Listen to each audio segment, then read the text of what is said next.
중국에서 사역할 때 저와 함께 동역하던 목사님이 한 분 계셨습니다. 정말 젠틀하고요. 정말 매너가 좋고요. 정말 좋은 목사님이세요. 그래서 외모도 굉장히 잘생겼습니다. 그래서 보는 사람들마다 다 목사님 좋아하고 그러셨죠. 이제 그런 분과 함께 이제 사역을 같이 했는데 이분과 제가 너무 다른 거예요. 그러니까 살아왔던 배경도 너무 다르고요. 그러다 보니까 서로 이제 같이 사역을 하는데 말하는 스타일도 다르고 반응하는 것도 다르고 성격도 다르고 모든 게 달랐습니다. 그래서 저희 공동체를 도와주던 그 운전기사로 섬기던 우리 중국인 친구가 있었는데 어느 날 중국인과 대화하는 스타일도 달랐대요. 그래서 어느 날 제 아내가 저한테 이런 이야기를 하는 겁니다. 아주 진지하게 당신은 그 목사님하고 너무 다른 거 알아요? 그래서 근데 뭐가 달라요? 그랬더니 하는 말이 그 목사님은 우리 기사 이름이 까오량이었는데 까오량한테 말할 때 항상 이렇게 해요. 뭐 얘기하고 나면 거이마 칭칭 거이마 이 무슨 뜻이냐면 그냥 그렇게 해주면 안 돼. 그렇게 해줘. 부탁해. 이런 식으로 말하는 굉장히 매너가 좋은 목사님입니다. 근데 제 아내가 하는 말이 목사님은 항상 그렇게 얘기하는데 당신은 까올량한테 뭐라고 하는 줄 알아? 내가 뭐라고 하는데? 왜시안먹부커이 이게 뭐냐면 왜 안 된다는 건데 되지 왜 안 돼? 커이야 커이 그러니까 저는 항상 이렇게 이야기한다. 그러니까 제 아내가 둘이 뭐 저희들 멀리서 보면서 너무 다르다. 왜 저리 다른가? 그래서 생각했답니다. 다를 수밖에 없죠. 왜냐하면 서로가 살아온 삶이 다르고요. 뭐 성격도 다르고 다 다르다 보니까 뭐 일을 함께 할 때도 반응이 다르게 나타납니다. 결국에 보니까요, 사람은 어떻게 보느냐, 어떤 안경을 쓰느냐에 따라서 말과 행동이 달라지는 것 같아요. 오늘 본문도 그렇습니다. 같은 상황인데 누군가는 전쟁을 보고 누군가는 하나님을 봅니다. 오늘 아말렉과의 전투 이야기는 모두가 잘 아는 말씀이에요. 아주 멋진 승리의 이야기가 담겨 있습니다. 그런데 이제 오늘의 말씀을 계속 읽어다 보면 마지막 구절에서 약간 이상합니다. 우린 이런 말씀을 기대하지 않습니까? 아말렉과의 전쟁이 다 끝났다. 아말렉은 완전히 없어져 버렸다. 이제 아말렉은 결코 이스라엘 앞에 나타나지 않을 거야. 이렇게 돼야 뭔가 멋있는 마무리가 되지 않겠습니까? 그런데 하나님 오늘 이렇게 말씀하시는 거예요. 이르되 여호와께서 맹세하시기를 여호와가 아말렉과 더불어 대대로 싸우리라 하셨다 하였더라. 대대로 싸우신다는 말은 대대로 아말렉과 싸워야 할 것이라는 말씀입니다. 잊어버릴 만하면 등장하고 또 잊을 만하면 잊힐 만하면 등장하는 것이 바로 아말렉이라는 말이죠. 왜? 하나님은 이 아말렉을 단번에 몰아내지 않으셨을까요? 왜 단번에 물러가게 하지 않을까요? 우리의 삶에서도 마찬가지지 않습니까? 우리의 삶에도 끊임없이 문제가 나타납니다. 형태만 바뀔 뿐이지요. 계속해서 찾아옵니다. 누군가에게는 질병으로, 누군가에게는 경제적인 문제로, 누군가에게는 직장과 사업의 문제로, 누군가에게는 관계적인 문제로, 또 신앙의 흔들림으로 찾아옵니다. 앞으로도 마귀들은 앞으로도 수많은 아말렉의 모습으로 변장해서 우리를 흔들 거예요. 그래서 가지고 오는 그 문제들을 통해서 이루고자 하시는 하나님의 뜻을 왜곡시킬 것입니다. 그런데 하나님께서 왜 그 문제를 단번에 해결하지 않으실까요? 왜 전쟁을 허락하지 않으실까요? 이유는 단 하나입니다. 누구를 보며 살 것인가 라는 사실을 스스로 결정하게 하시기 위해서라는 거죠. 문제는 사라지는 것이 아니라 정체를 바꿔가면 계속해서 찾아옵니다. 오늘 본문은 그렇다면 그런 환경 속에서 우리가 어떻게 반응해야 되는가, 우리 평생의 삶에 어떻게 반응해야 할 것인가를 말해준다고 할 수 있을 것입니다. 본문을 간단히 한번 살펴보면 이런 말씀이죠. 오늘의 말씀에는 적군 아말렉이 등장합니다. 이때 모세가 산 꼭대기에 올라가죠. 그래서 손을 들고 기도합니다. 여기서 기적이 발생하는데 손을 들고 있을 때는 이스라엘 백성이 이기다가 손이 내려오면 아말렉이 이기게 되죠. 이 모습을 모세와 그 모세 옆에 아론과 훌이 보지 않습니까? 그래서 아론과 훌이 모세 손을 버티고 있는 거죠. 그래서 결국 승리를 거두게 됩니다. 지금까지 우리가 너무나도 많이 들어왔고 많이 읽어봤던 오늘의 말씀을 통해서 하나님이 주시는 몇 가지의 핵심 메시지를 받고 함께 결단했으면 좋겠어요. 첫 번째, 우리가 오늘 본문에는 우리가 기억해야 될 핵심 메시지, 첫 번째 핵심 메시지가 있는데 그것은 모세의 기도에 숨어 있습니다. 대체 모세는 무엇을 보았길래, 무엇을 믿었길래 홀로 산에 올라와서 손을 들고 기도할 수 있었을까요? 그의 눈에는 뭐가 보였을까요? 아니, 뭘 보려고 했을까요? 적군의 전략이나 상황이나 규모 등을 잘 보기 위해서 일부러 높은 곳에 올라와 있었을까요? 그렇지 않다는 것을 우리가 너무나도 잘 알지 않습니까? 모세는 우리가 보지 못하는 다른 것을 보았기 때문에 산에 올라와 있었던 것이죠. 모세는 전쟁을 보지 않았습니다. 전쟁 대신에 하나님을 보았죠. 수많은 이스라엘 사람들이 거인을 보았지만 다윗은 거인 뒤에 서 계신 더 크신 이를 보았던 것 아니겠습니까? 수많은 이스라엘 사람들이 거대한 성벽 앞에서, 위대해 보이는 그 성벽 앞에서 그 성벽을 쳐다보며 말을 했습니다. 야, 저 성벽 너무 무서워. 하지만 여호수아와 갈렙은 하나님을 보았고 하나님의 약속을 외치지 않았습니까? 세상 사람들은 조건을 보는 것 같아요. 통계와 가능성을 보고요, 확률에 대해서 말을 합니다. 하지만 크리스천은 통계와 확률을 말하지 않습니다. 믿음의 사람들은 하나님을 보며 하나님의 약속을 말하는 존재들이죠. 오늘 모세가 본 것도 아말렉이 아니었습니다. 그에게 있어서 아말렉은 너무나도 대단한 존재이긴 했지만 사실 아말렉은 쳐다볼 가치가 없었습니다. 모세는 전쟁을 보지 않았어요. 대신에 모세는 하나님께 주목하고 하나님의 약속을 봅니다. 적과 꿀이 흐르는 땅으로 인도하겠다라는 하나님의 신실한 약속을 믿었죠. 그래서 지금 산에 올라와서 그 하나님께, 그 하나님의 약속을 바라보며 손을 들 수 있었던 것입니다.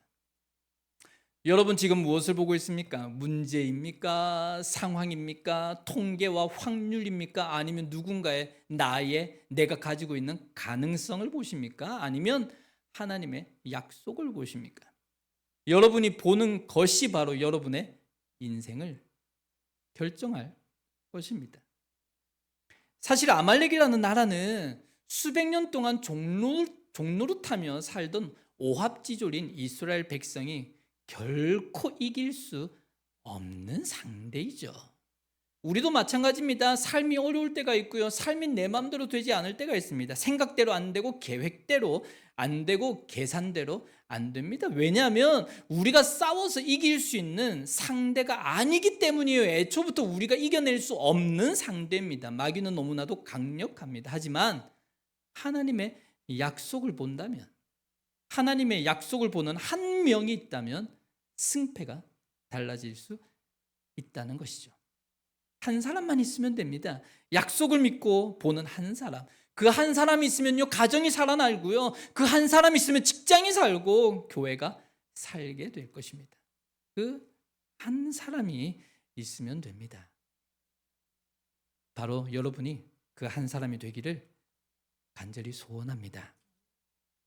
두 번째로 우리가 본문을 통해 기억해야 될 핵심 메시지가 있어요. 그것은 여호와 니시라는 단어입니다. 모세가 제단을 쌓고 이렇게 말하죠. 여호와 니시. 무슨 말입니까? 여호와는 나의 깃발이다 라는 말이죠. 그런데 한번 생각해 보셨습니까? 아말렉과의 전쟁이 끝났어요. 끝나고 나서 여호와 니시, 하나님은 우리의 깃발이다라고 말하는 이유가 뭘까요? 전쟁이 끝났는데 하나님은 우리의 깃발이다. 그 이유가 뭘까요? 깃발이 뭐 어쨌다는 것입니까? 깃발이 뭘 갖다 줬다는 소리입니까? 하나님의 깃발이라는 의미가 도대체 무슨 의미가 있길래 지금 하나님이 내 깃발이라고 생뚱맞게 갑자기 외치고 있는 것일까요? 그런 깃발에는 사실 아주 중요한 의미가 담겨 있습니다. 그것은 깃발은 장식이 아니라는 것입니다. 깃발은요, 누가 주인인지를 보여주는 것이 됩니다. 당시 고대 지역의, 고대 근동 지역의 전쟁을 보면 볼 수가 있어요. 당시의 전쟁은 깃발 뺏기의 싸움입니다. 먼저 양국은 각자의 진영에 높이 깃발을 올립니다. 그리고 나서는 병사들은 나가서 전쟁을 하죠. 전쟁을 하면서 우리의 깃발을 쳐다보는 것입니다. 중간중간 이 깃발을 확인을 해요. 이 깃발이 든든히 서 있으면 상황이 괜찮은 것입니다.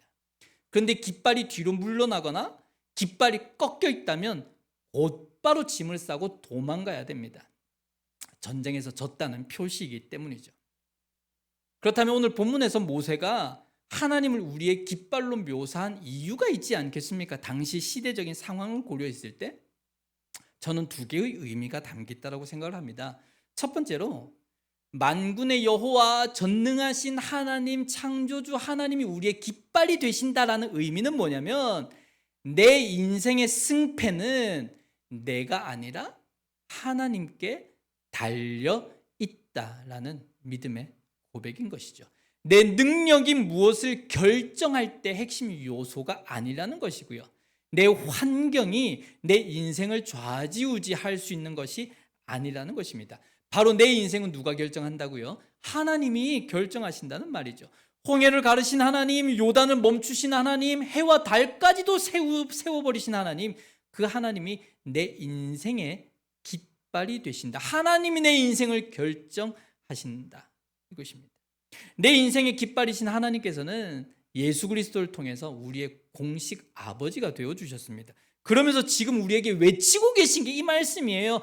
걱정 마, 이 말씀입니다. 이제는 내게 맡겨봐. 너 인생 이제는 내게 맡겨봐. 왜? 내가 너의 인생의 승패를 가지고 있어.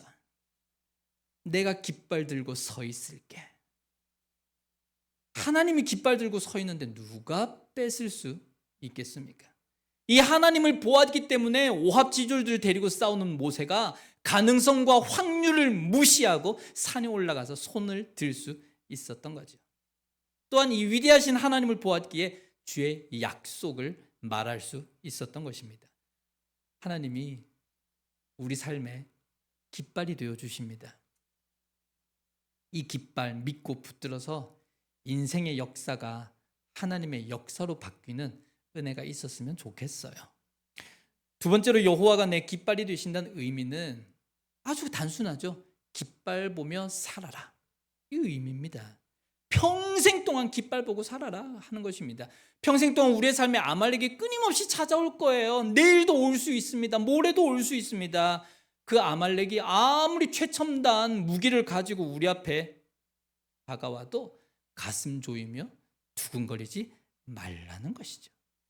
그와 반대로 적군을 볼 때, 적군이 무기 들고 찾아올 때, 문제를 볼 때, 환경을 볼 때 우리들의 밥이 온다라고 생각하라는 것입니다. 왜요? 하나님의 깃발이 서 있다면 끝나도 아직 끝난 것이 아니기 때문입니다. 하나님의 깃발이 서 있다면 역전의 역사가 이루어지기 때문이죠. 근데 그것이 힘들죠.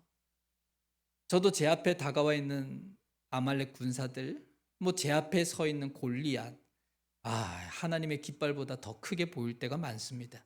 그래서 넘어지기도 하고요. 믿음이 약해지기도 합니다. 오늘 모세는 이 사실을 너무 잘 알았어요. 앞으로 이스라엘이라는 나라를, 하나님의 나라를 만들어갈 때 수많은 시험들이 몰려와서 이스라엘은 넘어지고 자빠지고 낙심하게 될 것을 아셨어요. 그래서 모세는 출애굽해서 새로운 공동체를 시작하면서 이스라엘 백성들에게 문제 위에 계신, 문제 너머에 계신 하나님의 깃발을 기억해라 라고 해서 여호와 니시를 각인시키고 있는 것입니다.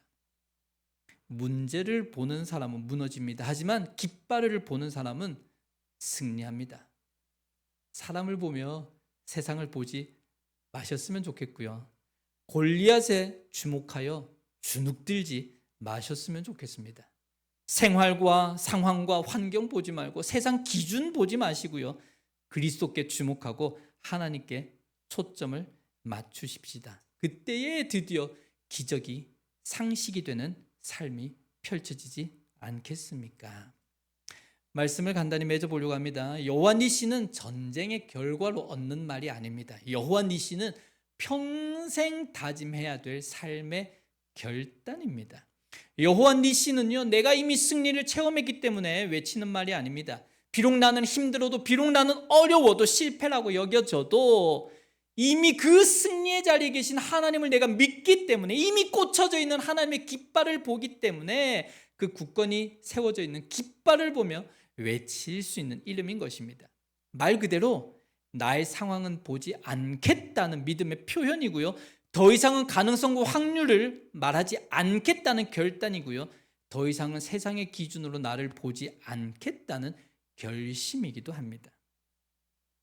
이제는 하나님의 깃발만 보겠고, 이제는 하나님의 약속만 말하겠고, 이제는 하나님께만 내 인생을 맡기겠다라는 믿음의 확신인 것이죠. 그때 우리는 하나님의 선하심을 맛보아 알게 될 것입니다.